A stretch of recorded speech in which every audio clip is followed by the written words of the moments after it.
ప్రభువైన యేసుక్రీస్తు నామములో మీ అందరికీ వందనములు. ఈ 40 దినముల ధ్యాన వాక్యంలో క్షమాపణ గురించి ఈరోజు మనము చూసుకుందాం. ప్రభువైన యేసుక్రీస్తుల వారు చెప్పిన మాట ఎంతో విలువైనది. క్షమించుడి. ప్రభువా, నా సహోదరుడు నా ఇలా తప్పిదం చేసిండు, మరి నేను ఎన్నిసార్లు అతన్ని క్షమించాలి అని అడిగినప్పుడు 7 మార్లు మట్టుగా అని అడిగిండు.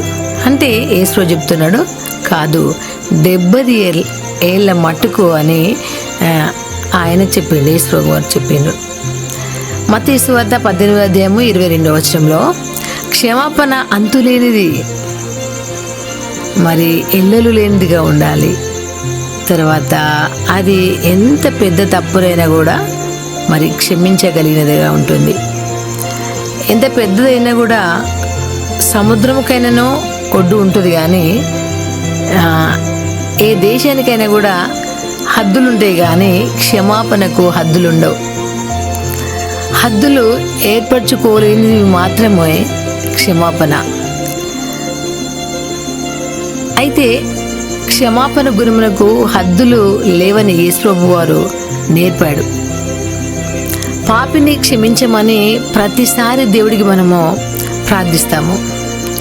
నేను పాపిని, నన్ను క్షమించు దేవుడా అని. ప్రతిసారి ఆయన మనల్ని క్షమిస్తూనే ఉన్నాడు. కాబట్టి మనం ఈనాడు ఈలాగున ఉన్నామా అని ప్రశ్న వేసుకుంటే, మనము చేసే తప్పులకు క్షమాపణ ఎన్నిసార్లైనా అడగవచ్చు, కానీ మన పొరుగు వారిని ఎన్నిసార్లు క్షమించాలని ప్రశ్నలేస్తాం.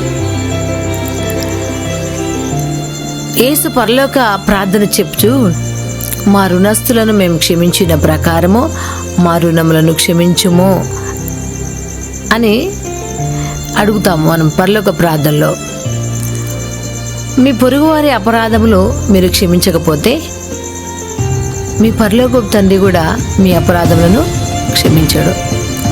మీరు మనుషుల యొక్క అపరాధములను క్షమించకపోయిన యెడల మీ తండ్రి మీ అపరాధములను క్షమించడు అని మత్తయి సువార్త 6వ అధ్యాయము మరి 14 నుండి 15 వచనాలు మనం చూస్తాం. గనుక దేవుని నుండి మనము ఉచితంగా క్షమాపణ పొందినాం. గనుక మనము ఇతరులను కూడా యేసులాగానే మనం కూడా క్షమాపణ గుణము కలిగి ఉందుము గాక. Praise the lord.